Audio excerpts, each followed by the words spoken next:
안녕하세요. 저는 네, 안녕하세요. 저는 분양한 지 조금 된 김경은 실장입니다. 제가 질문하겠거든요. 네.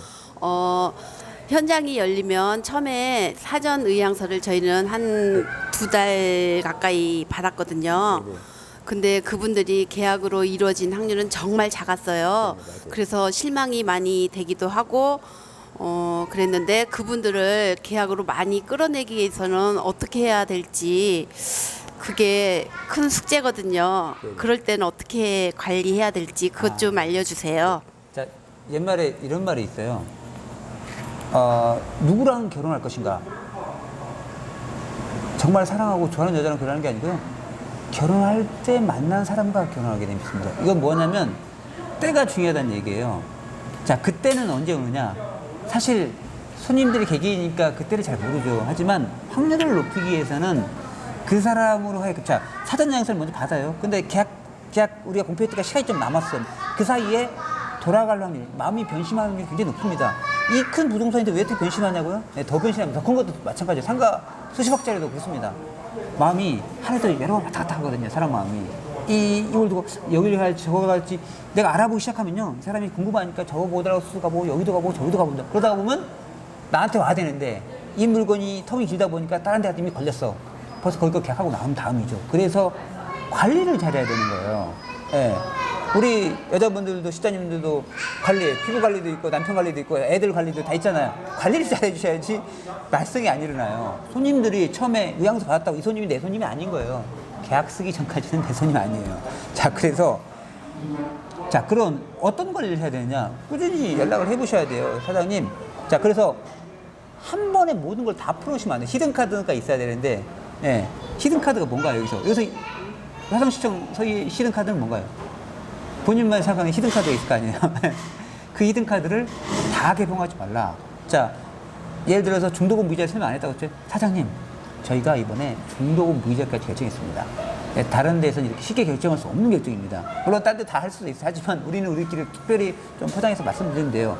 자, 진실을 얘기해야 돼. 진실 플러스 포장은 좀 필요해요. 선물을 그냥 주는 것과 포장해 주는 건 엄청난 차이예요. 시계인데 그냥 뜯게 하고 주는 것과 포장해가지고 손수건인데 그냥 뜯겨 주는 것과 포장해서 주는 것은 엄청난 차이다.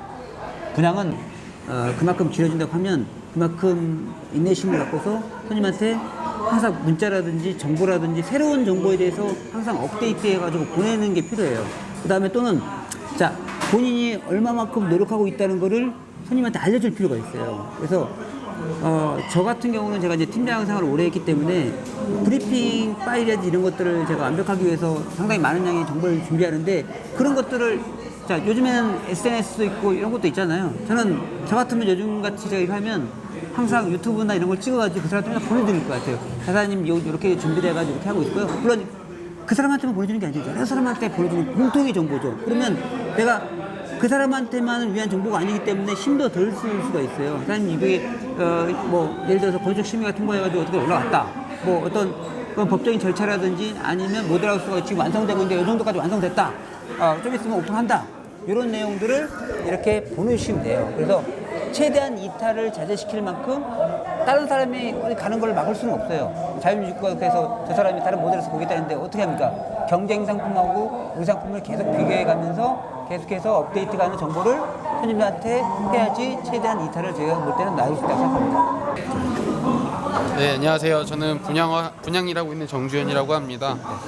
질문사항인데 지금 저희 현장 같은 경우는 아파트 현장인데 지금 분양률이 98.3%. 지금 이제 아직 남아있는 자녀 세대가 1.3%밖에 안 남은 상황이에요. 그러니까 말 그대로 좀 아무래도 저층 위주로 남아 있겠죠. 그렇다 보니까 손님들을 좀 방문을 유도할 때 조금 어려움이 사실 있습니다. 손님 같은 경우는 아파트는 뭐 층가, 가격과 이런 걸 유선상으로 물어보시는 경우가 많잖아요. 그래서 그럴 경우 손님을 좀 방문 유도하는 방법하고 뭐 저층 브리핑과 이런 것들을 전반적으로 좀 궁금합니다. 네.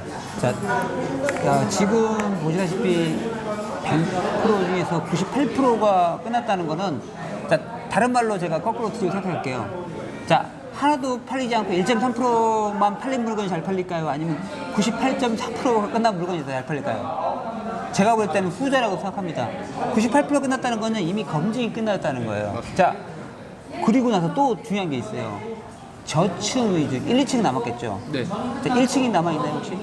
1층도 거의 다 팔린 상황입니다. 지금. 그러면 무슨 층이 뭐 남아있나요? 2층, 3층, 4층 정도. 네. 이 정도. 자, 저층을 파는 브리핑을 우리가 할 때 가장 많이 사용하는 게 바로 안정성입니다. 자, 우리가 다양한 연령대 요즘 같이는 아파트에 살다 보면요, 사실 아파트 화재에 대해서 우리나라 기술력이 가지고 있는 건 15층 이상은 거의 무방비 상태입니다. 그게 무슨 얘기냐면 높은 층은요, 손님들마다 브리핑이 틀려져야 한다는 얘기예요. 사장님, 높은 층 특히 그리고 고령화 사회에 우리나라가 진입해가지고 나이가 든 사람들이 많아요. 실제 아파트 사는 사람들이 젊은 사람이었을 것 같지만 나이 드신 분들이 점점 많아지고 있어요. 그런데 실제 거주에 살아보면 창문 열고 사나요? 왜 안 삽니다. 무슨 얘기냐면 실제 살아보면요, 조망을 보지는 않는다는 얘기예요. 처음에 한두 번 보고 그 다음에 항상 닫고 지내요. 미세먼지 우리나라처럼 많은 나라가 없어요, 사실. 거기다가 앞에 조명 보시지만 그걸 본다고 보지도 않아요. 대부분 커튼까지 닫고 사는 데가 많습니다. 그런데 자, 안정성을 따져드리는 건 뭐냐면, 자, 첫 번째 저층 가격이 저렴해요. 네? 그 다음에 98점 몇 프로 끝났다는 건 제가 말씀드릴게요. 인기가 있다는 거예요. 1.7% 팔린 데보다는 98점 팔리는 게 훨씬 더 이렇게 검증이 됐다. 사람들한테 검증이 된 상품이다. 그래서 미분양에 대한 위험도가 작다. 마이너스 P가 될 가능성이 굉장히 적은 상품이다. 그런 걸로 얘기하셔야 되고, 그 다음에 아까 말씀드렸던 안정성. 자, 실제 거래하는데 부동산에 가보시면 의외로 저층이 잘 나갑니다. 이게 무슨 얘기냐면요, 고층에 비싸고 외층도 잘 나가지만 그 다음 잘 나가는 게 바로 저층이에요. 실제 아파트를 거래해보면 저층이 왜 잘 나갑니다. 왜 잘 나가나요? 똑같은 아파트인데 1, 2층 요즘 다 필로트로 되어 있고 1층에는 또 상업용도로 쓸 수가 있어요. 어린이집이라든지 이런 용도로 쓸 수가 있고 1층을 의외로 좋아하는 사람들이 많아요. 2, 3층을요. 저층을. 그런 사람들은 자, 뭐 이런 경우는 의외겠지만 엘리베이터 고장나든지 아까 말했던 화재라든지 기타 여러 가지 방법에 의해서 저층이 상당히 유리한 구조를 갖고 있고 실제 거래도 빈번하게 이루어지는 게 저층이기도 하고 가격 측면도 좋고 이미 검증된 상품을 파는 게 바로 저층이에요. 그래서 이런 면을 복합적으로 사람들한테 얘기하면 물론 그래도 안 먹히는 사람들 많이 있습니다. 하지만 지금 팔리는 양도 지금 안 팔리는 것도 이런 식으로 브리핑하면 먹히는 사람이 의외로 있다. 실제 해보면. 그래서 저층이라고 본인이 안 팔린다고 생각하지 마실 거예요. 그 다음에 중요한 거. 이거는 저층이니까 내가 스스로 안 팔려가 아니라 제일 핵심인 것만 남았다. 우리가 아끼고는 그런 물건만 남은 거다. 속으로 이렇게 생각하셔야 됩니다. 그리고 아까 말한 그런 장점들을 얘기하셔서 훨씬 더 잘 나가게끔 실제 거래는 저층도 상당히 실제 부동산 해보신 분들은 아실 거예요. 공인중개사도 고객 끄덕끄덕거리고 있으실 거예요, 지금쯤. 실제 저층도 거래가 활발히 이루어집니다. 왜냐하면 지금 여기도 가격이 훨씬 저렴하죠? 네, 저렴합니다. 네, 저렴한 만큼 또 잘 팔린 것도 있습니다. 왜냐하면 이 물건인데 사고 싶어도 특히 지방의 중소도시들은요, 몇 천만 원 차이면 굉장히 큰 차이입니다. 그래서 그런 가격적인 측면이라든지 아까 말했던 그런 측면들 두루 얘기하시면 확률은 조금이라도 높일 수 있다. 요거 하나를 말씀드릴게요. 처음에 현장에 투입돼서 뭘 해야 되는가? 사람들이 뭘 질문할지 모르는 경우가 사실 제일 많아요. 왜냐하면 이 일을 많이 안 해본 데다가 실제 현장에 투입되면 어떤 걸 처음부터 시작해서 어떻게 헤쳐나갈까, 이거 굉장히 중요하거든요. 그래서 그거를 한 가지만 말씀드리고 끝낼게요, 제가. 자, 현장에 실제 투입되면 제가 제 유튜브에도 올렸다시피 현장 고르는 요령이라고 있습니다. 그거는 제가 요 위에 영상 클립을 하나 올려드릴게요. 현장을 어떻게 골라야 되는 건지.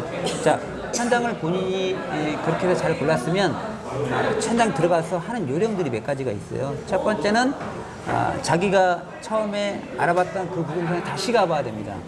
현재는 어떤 상품이냐면, 자, 본인이 투입됐을 때면 상당히 많은 영업 직원들이 그 부동산을 가봤을 거예요. 그러면 그 사람이, 그러니까 부동산 중에서도 굉장히 잘하는 부동산들이 있어요. 동네 부동산, 지역 유지 부동산들이 있어요. 일도 잘하고 그 동네에 대해서 누구라 잘 알고 앞집에 누가 산다는 것까지 아는 그런 부동산이 있어요. 자, 그런 부동산을 자기 편으로 만드는 게 굉장히 중요합니다. 왜냐하면 그 사람들이 상당히 많은 손님을 나에게 보여줄 가능성이 높습니다. 첫 번째는 부동산 작업을 하라고 말씀드려요. 물론 손님이 부동산 작업을 안 해도 많을 만큼 있으면 굳이 할 필요가 없죠. 하지만 일반적인 물건이면, 미분양 물건이면 부동산 작업을 잘 해놓으시는 게 내 수입하고도 직결되기 때문에 내가 부동산의 수입을 반을 떼어주더라도 왜냐면 부동산은 내가 풀지 않아도 자기가 이미 다 작업해서 들어오거든요. 그래서 부동산 작업을 잘 해놓으시는 게 첫 번째고요. 네.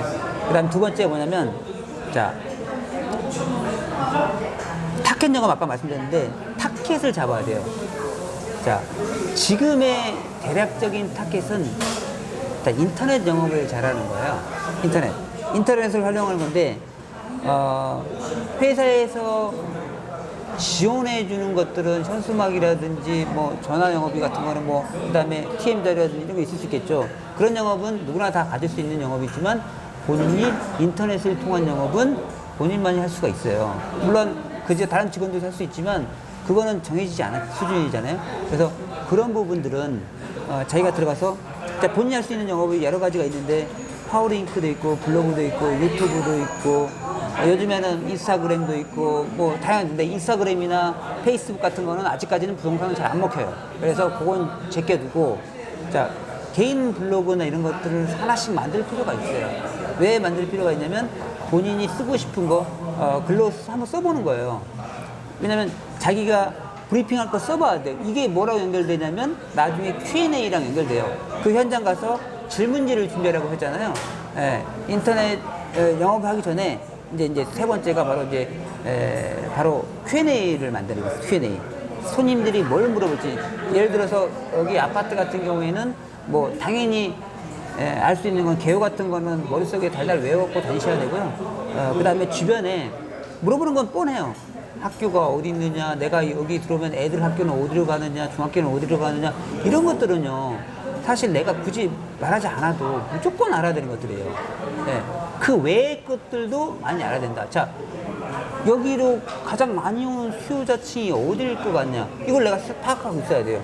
이거를 하게 되면 분양을 누가 받을까? 여기 현대차 남양연구소가 있으니까 그 남양연구소에 있는 15,000명의 수요자들이 나한테 올 확률이 상당히 있고, 그 다음에 우리나라는 현재 직주 근접인 아파트를 굉장히 선호하는 입장이죠. 직장이 어디에 몰려 있습니까? 그 직장 내에서 홍보할 수 있는 거리가 어딘지를 알아봐야 돼요. 여기 어디 산업단지, 어디, 그 다음에 현대자동차연구소. 자, 이런 거 효과적으로 영업하기 위해서는 과연 어디가 있는가? 그리고 부동산에서 물어보는 거예요. 여기 사는 사람들은 보통 어디 사는 사람들, 뭐 먹고 사는 사람들이 어느 직장이 있느냐? 부동산에 물어보면 안다는 얘기예요. 그래서 여기 수요자들은요. 뭐 현대차가 많더라. 아니면 이 근처에 있는 일반 사업단이 많더라. 그러면 추산을 해보는 거야. 그럼 여기도 분양받을 사람들이 대략적인 수요자가 겹치겠네. 그럼 당연히 겹치죠. 새 아파트고. 여기는 새 아파트가 사실 많이 있잖아요. 예, 근데 여기만 또 장점이 있죠. 대단지에다가 전체적 들어오는데 입구가 또 바로 앞이니까. 그런 것들을 잘 마련해서 Q&A를 대략 본인이 짜보는 거예요. 50가지 한번 짜보면 머리가 쥐날 거예요. 그런데 한번 해보세요. 50가지 질문지에 대해서 본인이 스스로 질문하고 대답해. 자, 손님이었으면 뭘 물어봤을까? 직원 동료들끼리 물어보는 거야. 자, 네가 손님이면 뭘 물어볼 것 같아? 네가 손님이면 뭐 나한테 물어볼 거야? 개요나 이런 것들 다 해보고 여기 몇 세대인가요? 여기는 학교가 어딘가요? 여기는 학원은 어디로 가나요? 나중에 서울로 가는 교통편은 어딘가요? 여기서 동탄으로 가는 교통. 자, 교통편은 중요합니다. 왜냐면 부부인데 남편은 직장이 여기예요. 근데 부인이 여기야. 근데 주도권 갖고 있는 사람한테 각각 다 돼 있어요. 남편 직장 알아봐야죠. 이런 사람들 의외로 많아요. 그러면 남편 직장까지 가는 코스도 알고 있어야 돼요.